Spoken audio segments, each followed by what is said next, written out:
Mantel.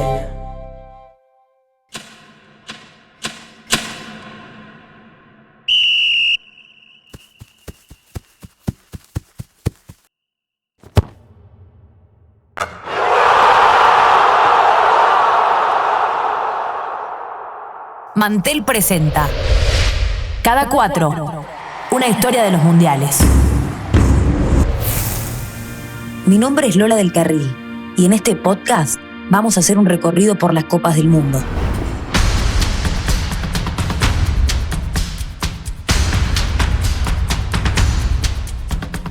La derrota de Brasil contra Uruguay, esa icónica final del Mundial 1950 en el Maracaná, fue muy fuerte.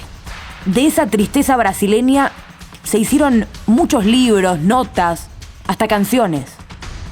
En ese momento el panorama era muy oscuro, pero ese golpe fue también un principio para la selección brasileña. Como si viviera una especie de duelo. Pasó 2 años sin jugar al fútbol. De a poco comenzó a tejer el estilo que la convertiría en el seleccionado más exitoso de la historia, el del jogo bonito. En un amistoso antes del Mundial 1954, Brasil enterró su camiseta blanca y nació así la famosa y eterna vestimenta verde y amarilla. Pelé, en 1954, tenía solo 14 años.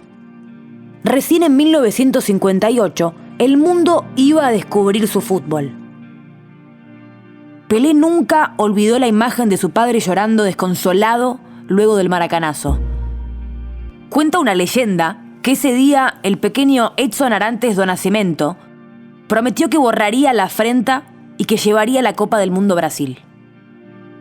Leyenda o realidad, lo cierto es que cumplió y lo hizo de una manera única, hermosa e irrepetible.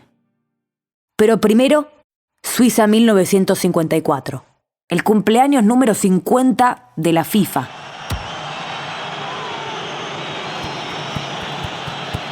$40 millones de muertos y 50 millones de desplazados después, el Mundial volvió a Europa. Suiza, neutral en la Segunda Guerra, fue elegida para el regreso del torneo. Alemania, que había estado sancionada para Brasil 50, volvió aunque dividida en 2. Alemania Occidental, que conservó el poderío futbolístico, y la Oriental, que no jugaría eliminatorias hasta 1957.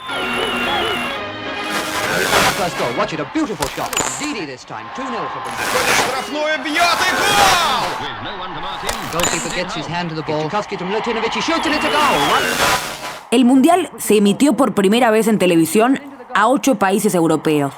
La semilla para que la Copa del Mundo terminara de convertirse en un fenómeno para miles de millones ya estaba plantada. Y fue en este Mundial de Suiza, televisado y con mucha audiencia, que se iba a producir esa semifinal que fue vendida a todo el mundo como el partido del siglo. Terminó siendo recordada como el partido en el que un jugador hizo 2 goles, murió, resucitó y volvió para jugar el suplementario. Sebastián Cittadini es uruguayo, escritor y periodista. Uruguay llegó al Mundial de 1954 con un invicto mundial a cuestas que abarcaba 21 partidos, 19 ganados y 2 empatados, desde los Juegos de 1924, pasando por los de 1928, los Mundiales de 1930 y 50 y los partidos iniciales del Mundial de 1954 hasta la semifinal con Hungría. En aquel partido contra Hungría, en la semifinal de 1954, tiene la significancia de que no está Obdulio Varela en cancha y Uruguay termina perdiendo ese invicto de 21 partidos y bueno, termina siendo el fin de una era. Ambroisa, que afino, se corre, apoyó su haber, va a tirar, y tiene el tanto, tiene, gol, gol, gol, gol uruguayo.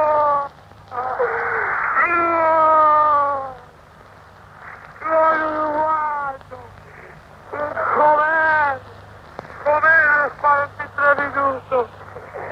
Acá se festeja con la incontenible emoción. Joven minuto y se cantó el empate.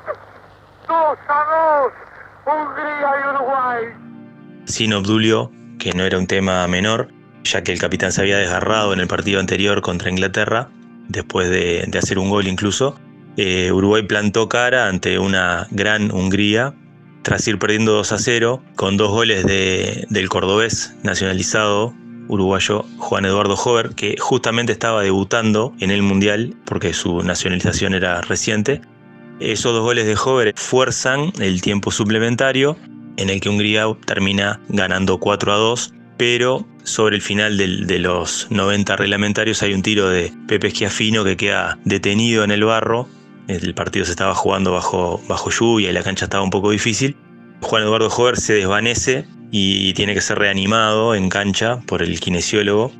Y las versiones hablan de que, bueno, siempre lo que se dijo, aquello de, bueno, de cómo se cuentan los mitos, ¿no? Según de qué lado se cuenten, de que le había dado un infarto y que había estado clínicamente muerto durante algunos instantes. Y bueno, acá en Uruguay no se acepta otra versión. Pero bueno, de todas maneras, como decía, ese peso simbólico por ser el final de un invicto mundial de 21 partidos, por ver a un jugador resucitar en la cancha, solo para ser testigo de la muerte de un fútbol uruguayo y el nacimiento de otro que, por ejemplo, ya no iría al Mundial de 1958. Hay como mucho que muere ahí, ¿no? Con esa pelota en el barro de Schiaffino, con esa muerte, llamémosle entre comillas, de Hover, y con la pérdida de ese invicto y la eliminación de Uruguay.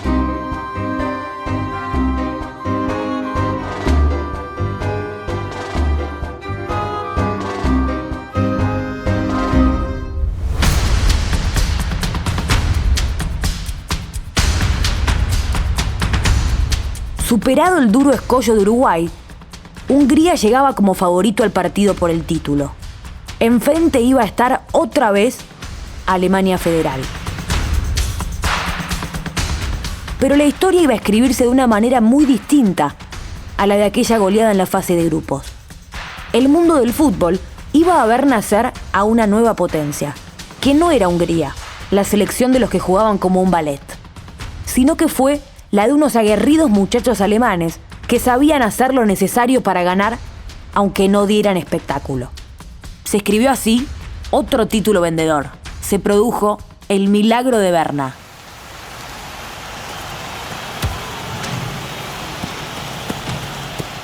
Esa final contra Hungría se jugó bajo la lluvia y en un terreno que cada vez se fue poniendo más barroso. Los húngaros habían arrancado ganando 2-0, pero los alemanes lo dieron vuelta gracias al calzado. Adi Dassler, el señor Adidas, les había dado para este partido los primeros botines con tapones intercambiables largos y de aluminio. Alemania podía cambiar según el terreno de juego, mientras los húngaros jugaron los 90 minutos con los mismos botines con tapones de madera. El mismísimo Dassler era el que cambiaba y ajustaba los tapones de los jugadores alemanes, lo que hacía que el barro no se pegara a la suela y que los alemanes pudieran arrancar y frenar mucho más fácilmente que los magiares. Fue la ventaja decisiva. Aus dem Hintergrund müsste Rahn schießen. Rahn schießt. Tor! Tor! Tor! Tor! Tor für Deutschland! Halten Sie mich für verrückt. Alemania campeón, con la asistencia de los botines mágicos de las 3 tiras y una ayudita más. En 2010, una investigación del Instituto Federal de Ciencias Deportivas de Alemania dijo que hay indicios ciertos de que varios alemanes recibieron inyecciones de metanfetamina durante el Mundial del 54. Los jugadores pensaban que era vitamina C, pero en realidad les estaban inyectando una droga para mejorar su resistencia, probada ya con soldados germanos durante la Segunda Guerra Mundial. Si ya con Mussolini en la Italia campeona del 34 había quedado claro que para algunos valía todo con tal de ganar el Mundial, el doping en la Alemania del 54 terminó de ratificar que si para conseguir una victoria había que arriesgar la salud de los jugadores, a muchos tampoco les importaba. Así, en Suiza empezó a escribirse una nueva historia en los mundiales. con una Alemania que se metió con todo en el centro del mapa como una potencia. Y con un Brasil que después del maracanazo y de perder en Suiza en cuartos de final contra Hungría, después de darle una dura batalla, empezó a cocinar un ciclo maravilloso al que todavía le faltaba el ingrediente principal: un chico llamado Pelé.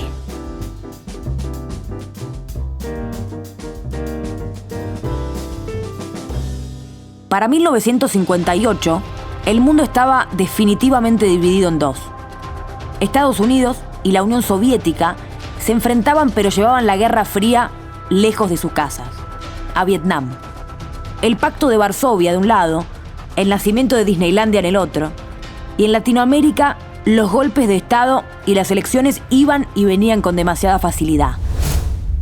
Suecia 58 fue el primer mundial de la Unión Soviética y el primero en que iban a participar Inglaterra, Escocia, Gales e Irlanda del Norte. Todo el Reino Unido en una Copa del Mundo por una única vez. En Sudamérica también hubo novedades. Se rompió la Santísima Trinidad.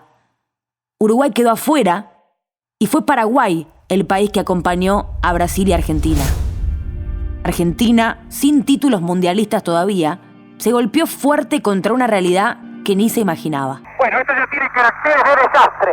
44 minutos y medio. Y Borca solo con un tiro bajo hacia el centro de la izquierda. Por allí han venido todas las cargas de Checoslovaquia. Patea Carriz. Checoslovaquia 6. Argentina 1. ¿Qué era la nuestra? ¿Y qué pasó con ella? El experimentado periodista Horacio Pagani nos puede dar una respuesta. Yo soy de los que cree que había un estilo argentino y que existió la nuestra. La nuestra era el equipo de River de los años 40, que a veces vale la memoria popular más que uno lo haya visto, ¿no? Se sabía la forma en que se jugaba, y yo digo que si nosotros sabemos que hay un estilo brasileño, que lo sabemos, por más que esté desfigurado ahora un poco porque no tienen figura, hay un estilo italiano, un estilo inglés, un estilo alemán para jugar. ¿Por qué nosotros no? Estamos entre las 5 potencias del mundo en fútbol, no tenemos un estilo propio. Lo teníamos.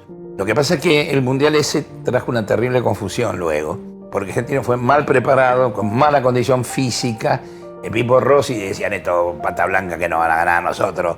Y no estaba preparado físicamente el equipo para competir con los europeos.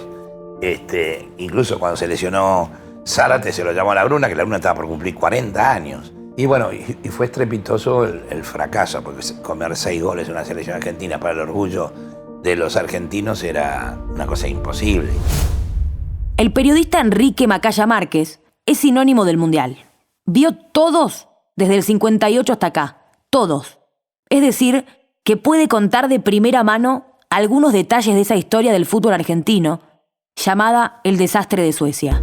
Estaba el concepto de que nosotros no necesitábamos, que si jugábamos con estos tipos que le pegaban con la canilla, porque así decíamos, estos le pegan con la canilla, y después cuando yo vi el partido con Checoslovaquia, digo, sí, le pegan con la canilla, pero la pelota va donde los tipos quieren. Entonces que le peguen con lo que le peguen, el asunto es donde va la pelota. Ese partido fue precisamente la lección que merecía el fútbol argentino por su soberbia. Y cuando hablo del fútbol argentino hablo de todo, y me incorporo a eso porque yo después de ese partido volví a fumar después de 3 años, que había dejado. Es decir, lo tomamos dramáticamente, porque fue un drama. Porque además éramos un puñadito que estábamos viendo ese partido. Y nos encontramos en una absoluta soledad y golpeado, y de qué manera, por nuestro orgullo, nuestra soberbia, con una goleada estrepitosa en algo que a los argentinos nos duele muchísimo, que es el fútbol, que es parte nuestra.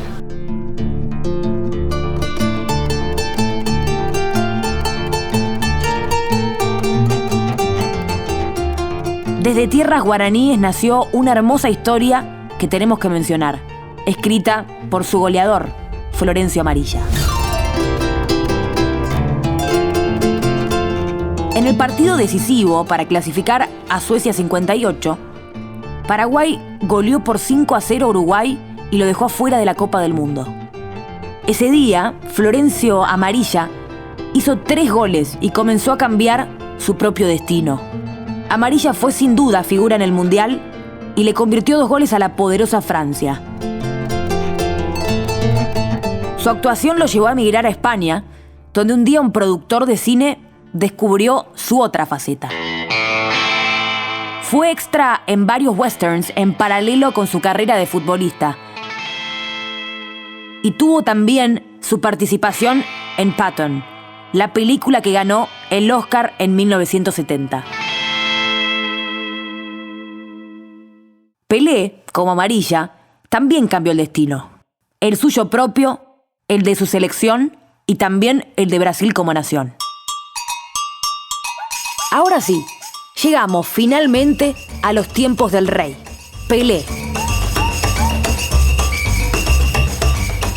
Meu nome é Aira Bonfim, soy historiadora do esporte. Mi nombre es Aira Bonfim, soy historiadora del deporte desde Brasil, nacida en la ciudad de Campinas, en el estado de São Paulo. Trabajo con muchos tipos de fútbol, con fútbol de barrio, amateur, fútbol femenino. Trabajo con memorias, trabajo con personas y trabajo con proyectos que usan el pasado para construir futuros mejores. Pasé muchos años trabajando en el Museo del Fútbol, que está dentro del estadio de Pacaembu, en São Paulo. Y ahora trabajo de forma independiente, tratando de pensar en un fútbol más inclusivo. E pensar o Pelé é personaje. Es un personaje que se reconoce muy fácilmente entre los brasileños, entre la gente de otros países que de alguna manera todavía reconocen la trayectoria de un personaje que se constituyó principalmente en los años 50, 60 y 70. No sé si los niños y adolescentes siguen manteniendo esta identificación. Ya me imagino que no.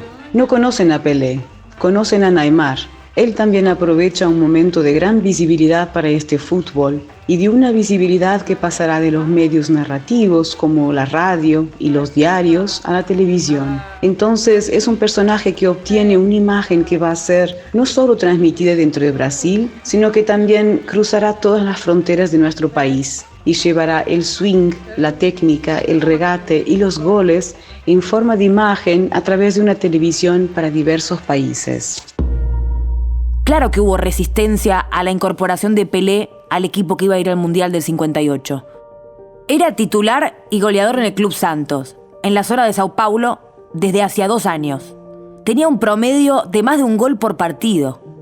Pero cuando fue convocado por el técnico de Brasil, Vicente Feola, todavía O'Reilly no era O'Reilly. Solo tenía 17 años y había que sacar a un consagrado para que entrara.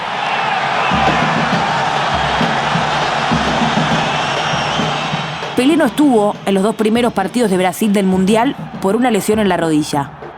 Pero en el cierre de grupo, nada menos que contra la Unión Soviética del mítico arquero Lev Yashin, el garotinho empezó a escribir su gran historia. Debutó ante 50.000 espectadores en Gotemburgo, formando un cuarteto letal con sus amigos Babá, Didi y Garrincha. El 2-0 puso a la verde amarela en cuartos de final. Brasil le ganó 1-0 a Gales gracias a un único gol de Pelé. En semis arrasó 5-2 a la Francia de Jacques Fontaine, el delantero que convirtió 13 goles en Suecia 58 y que sigue siendo hasta hoy el máximo goleador de un mundial. En la final obtuvieron el mismo resultado ante los suecos dueños de casa, que se ilusionaron con un gol de Lidholm a los 4 minutos. Sin embargo, los anfitriones terminaron aplaudiendo a la planadora liderada por la maravilla de 17 años, que hizo 2 goles más. Toca pelota para frente, recupera Nilton Santos, levanta para a área, atenção, ajeitando o peito Pelé, pintou o aniversário, vai marcar, atirou, gol! Do Brasil, Pelé, uma beleza de gol!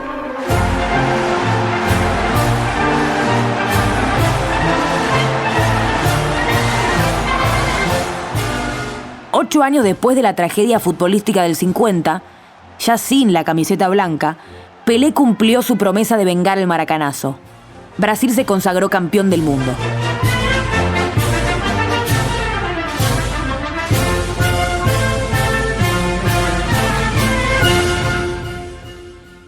Las cuentas de las copas daba hasta ahí un empate. 3 títulos para Sudamérica y 3 para Europa. Pero fue además la primera vez en la historia que una selección ganó en continente ajeno, algo que no volvería a pasar hasta 2002. Pelé lo hizo y haría muchísimo más.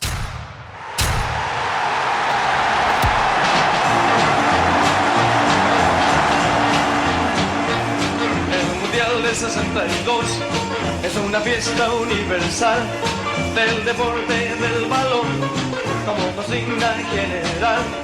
Celebrando nuestros triunfos, bailaremos rock and roll. Después de 2 ediciones consecutivas en Europa, el Mundial volvió a Sudamérica en 1962. Porque nada tenemos, todo lo haremos, dijeron los chilenos para aventajar a Argentina, su rival en la votación de la FIFA que determinaría la próxima sede de la Copa Mundial.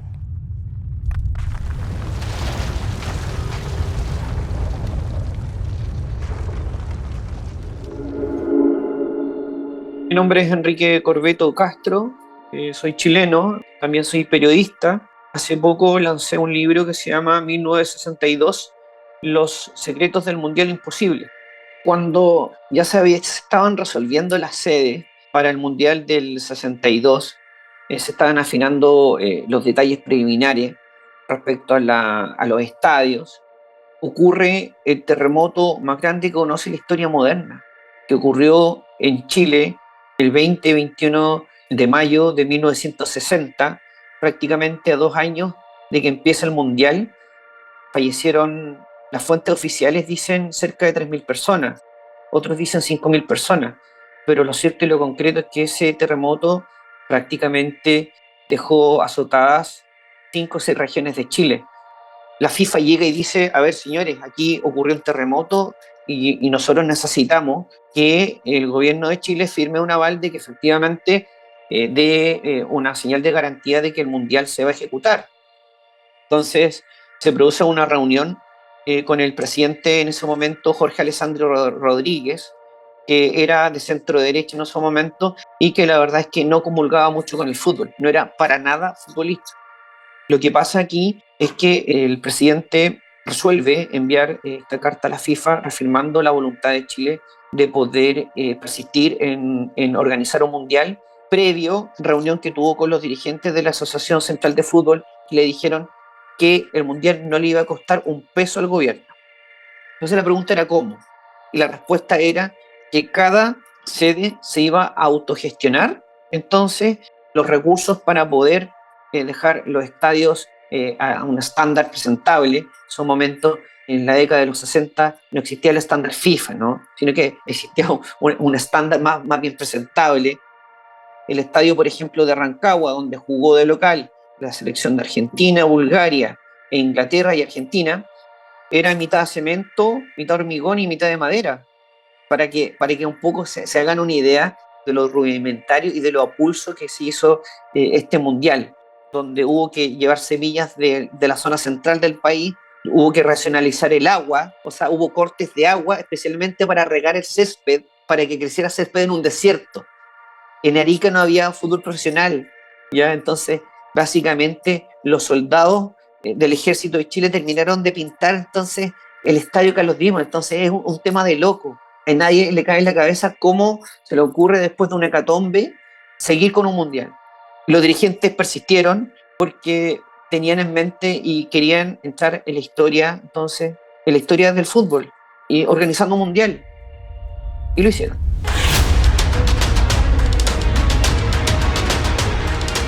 La violencia del terremoto pareció trasladarse a las canchas. Chile 62 es recordado como el mundial más violento de la historia en los campos de juego. No es una exageración. Hubo 34 lesionados en los primeros 3 días de competencia.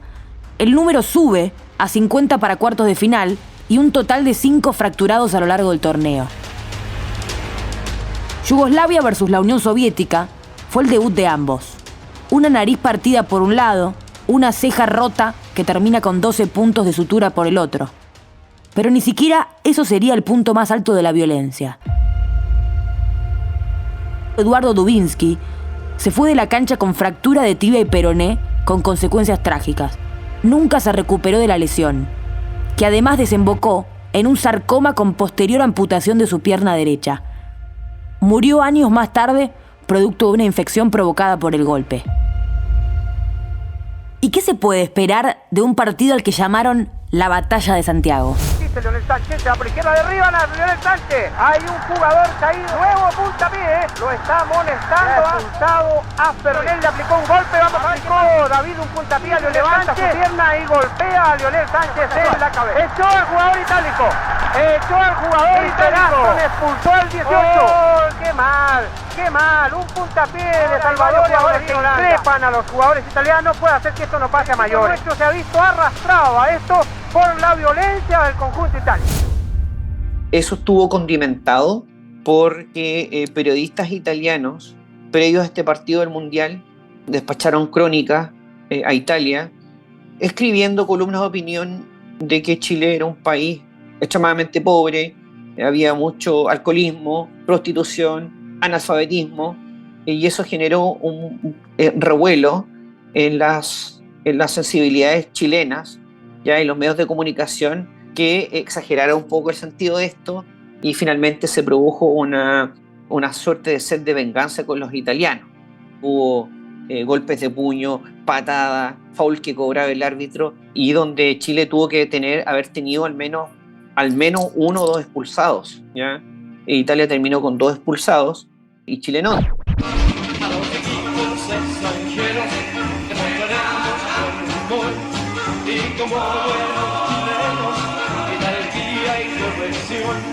Y aunque sea en la derrota, bailaremos rock and roll.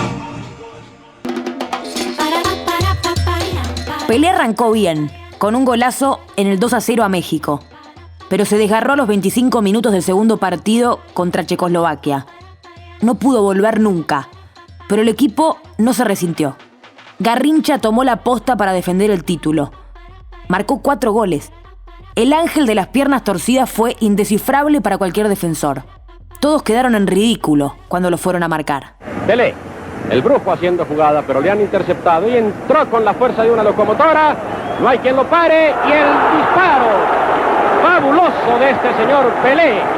Lo tuvieron controlado 4 ocasiones y verdaderamente entró como una locomotora. Brasil volvió a la final y le ganó 3-1 a Checoslovaquia. 2 títulos seguidos, como Italia en la década del 30, pero sin Mussolini. Fue el último en repetir mundiales consecutivos.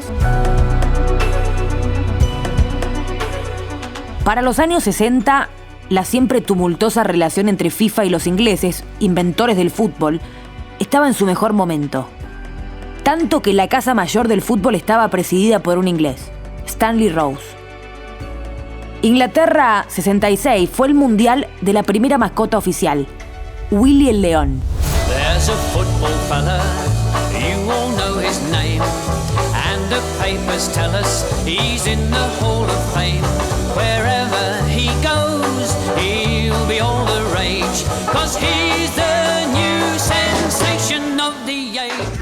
Fue el mundial en el que robaron la copa y el perro de un vecino londinense llamado Pickles la encontró a los 7 días. Fue también el mundial del boicot de las naciones africanas, cansadas de no tener un lugar seguro para su continente. Decidieron no participar de las eliminatorias para el mundial por no tener un cupo directo. Solo había un espacio a definir entre África, Asia y Oceanía, mientras en el mundial había 10 europeos, 4 sudamericanos.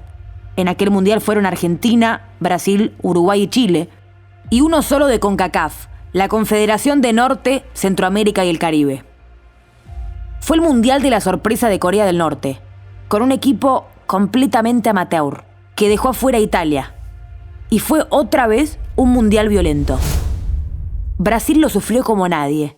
Pelé ya no era una linda sorpresa, sino un rival a detener. Maltratado en el debut ante Bulgaria, no jugó contra Hungría por precaución y finalmente lo sacaron lesionado por una doble patada en un partido en que Portugal le ganó a Brasil 3-1. Mala preparación, poca unidad, soberbia de sus dirigentes y violencia. Un cóctel perfecto para que Brasil quedara rápidamente eliminado de la 7ª Copa del Mundo. Justo cuando el Mundial llegaba a la tierra donde el fútbol había nacido. A Pelé y a Brasil había que sacarlos del Mundial. Y lo lograron. ¿Pero para qué? O mejor dicho, ¿para quién? El que lo cuenta es Juan Carlos Arnari, el nene, que integró la selección argentina en ese mundial. Él pudo comprobar bien de cerca cómo se daba esa verdadera cacería contra el mejor del mundo de aquellos años. Yo nunca había un jugador que le pegaran tantas patadas como a Pelé en los partidos contra Bulgaria y Portugal. Pero le pegaron patadas, pero por donde lo encontraban, lo cruzaban con pelota, sin pelota. Yo pienso que hubo una cierta predisposición hacia que los equipos sudamericanos no salieran campeones. Brasil una tercera vez hubiera sido terrible, o Argentina o Uruguay, que teníamos muy buenos equipos los dos, podríamos haber hecho. Y todo hubo como uno no puede confirmarlo, pero sí puede sospechar de todas esas cosas. Se hicieron un poquitito mal y orientadas hacia que un equipo europeo. Además, los ingleses era el primer mundial que hacían en su casa, los inventores del fútbol, entre comillas, de los inventores, tenían que festejarlo de alguna manera o tenían que lucirse de alguna manera, y creo que después de nosotros las víctimas fueron los alemanes. Inglaterra ganó ese mundial 4-2 a la Alemania de un joven Beckenbauer en tiempo suplementario, con una enorme actuación de Bobby Charlton, también de su gran capitán Bobby Moore, y con un extraordinario Gordon Banks en el arco. Los inventores fueron los dueños en el año del centenario de su mejor invento, el fútbol.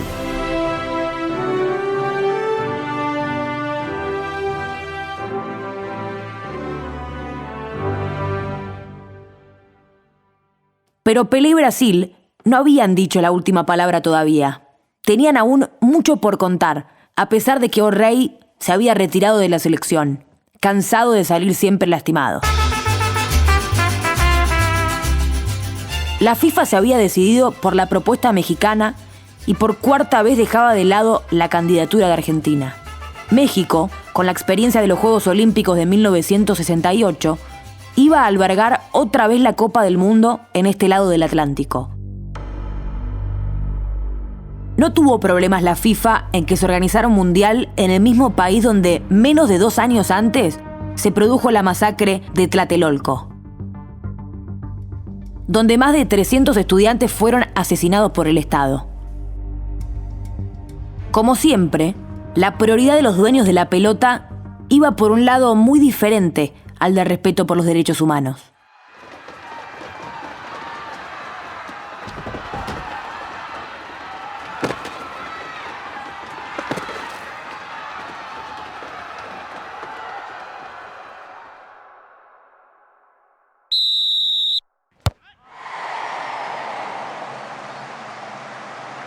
La clasificación para un torneo que volvía a tener 16 equipos en su fase final tuvo de todo.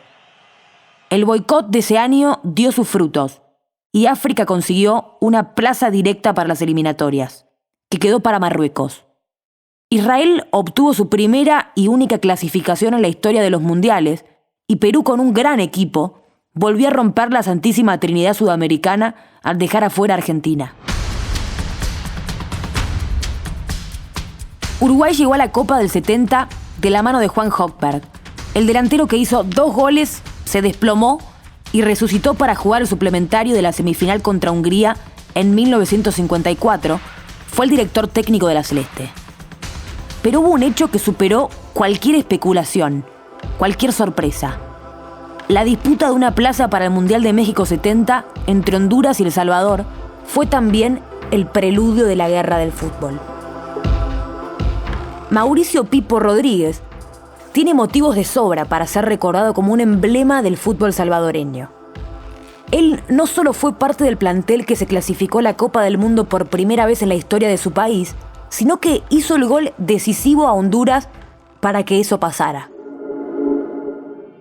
Teníamos pues muchos problemas con nuestros hermanos hondureños, problemas que no eran deportivos, pero al final nos toca enfrentarnos a ellos y se nos hizo una carga extra para nosotros, y me imagino que también para ellos el enfrentarnos, porque ya se mezcló lo que estaba sucediendo con el deporte.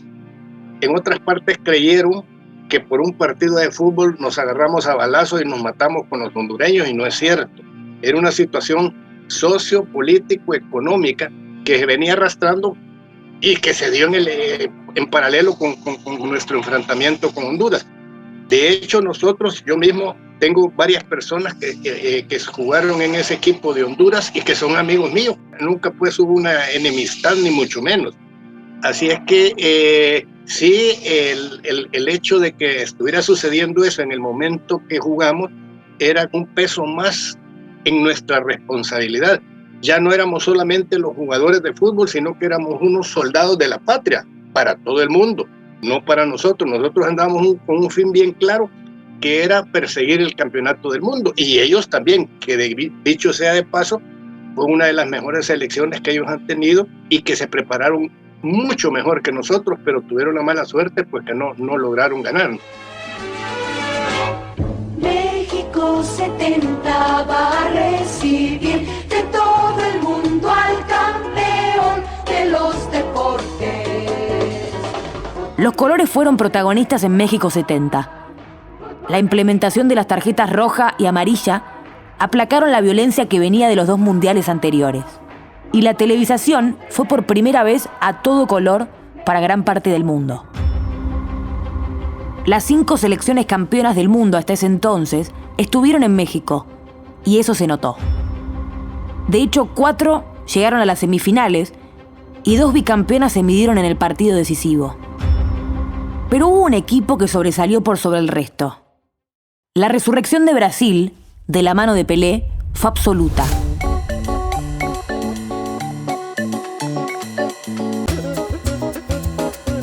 Para aplacar los ánimos, la idea fue traer a un tipo tranquilo y de la casa. El entrenador elegido fue Mario Lobo Zagallo, compañero de Pelé en los títulos del 58 y el 62. Todo se enderezó. Nació el equipo que maravilló al mundo, el de los 5 números 10, posiblemente la mejor selección de la historia de los mundiales.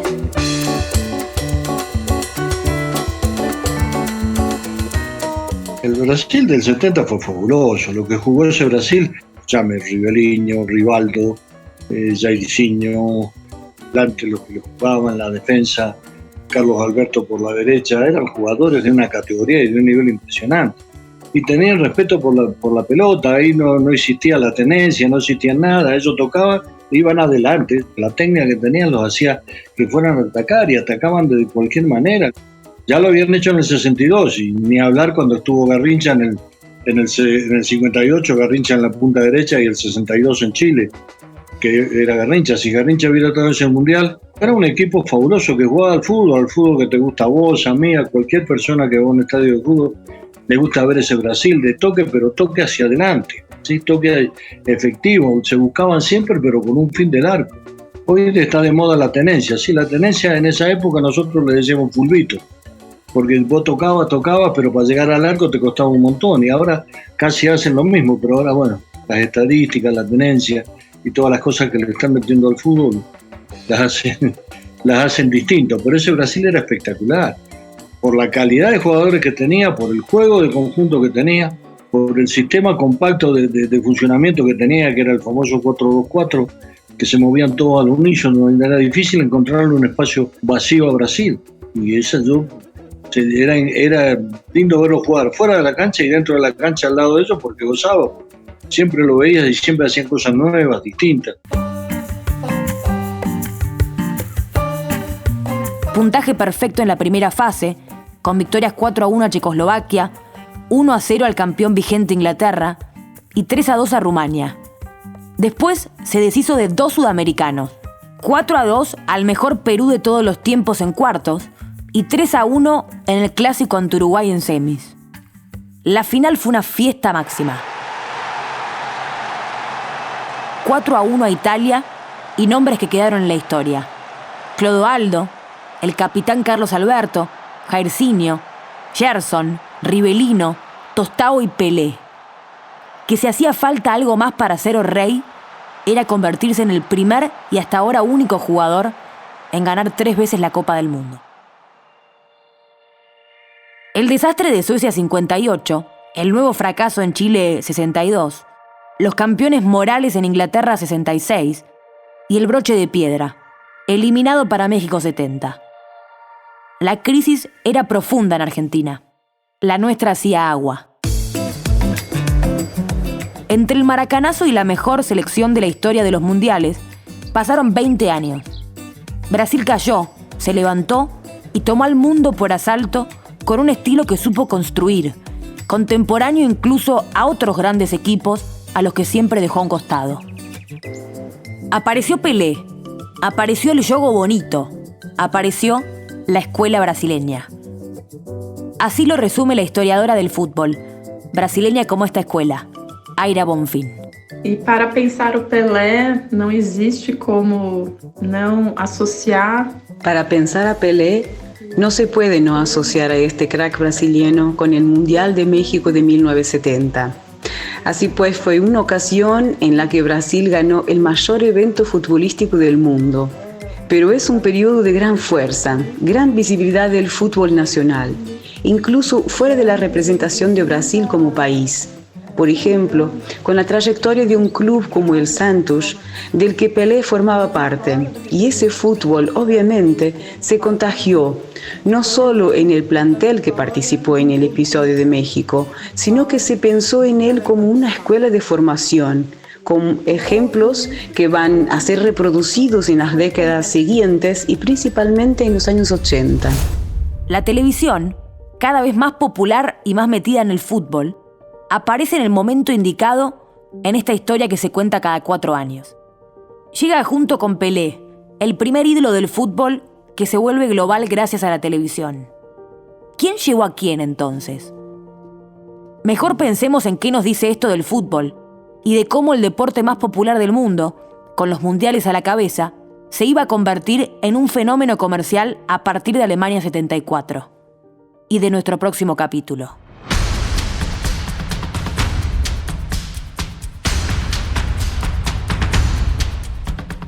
Cada 4 es el primer podcast de Mantel, conducido por Lola del Carril, producción ejecutiva de Andreina Jimi y Federico Novik, producción periodística Federico Kotler.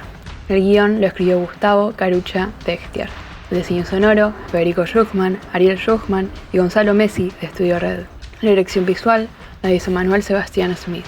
Asesoramiento legal de Félix Elú. Hoy escuchamos El Rock del Mundial Chile 62, escrito por Jorge Rojas, editado por Corporación de Radio de Chile, licenciado de Demo. Inés Melo por el doblaje de Aira Bonfim.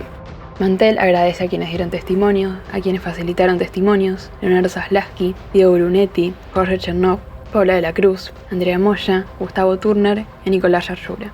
Y a mí, Lu Kotler, fanática de los podcasts en general y de este particular, que leí los créditos.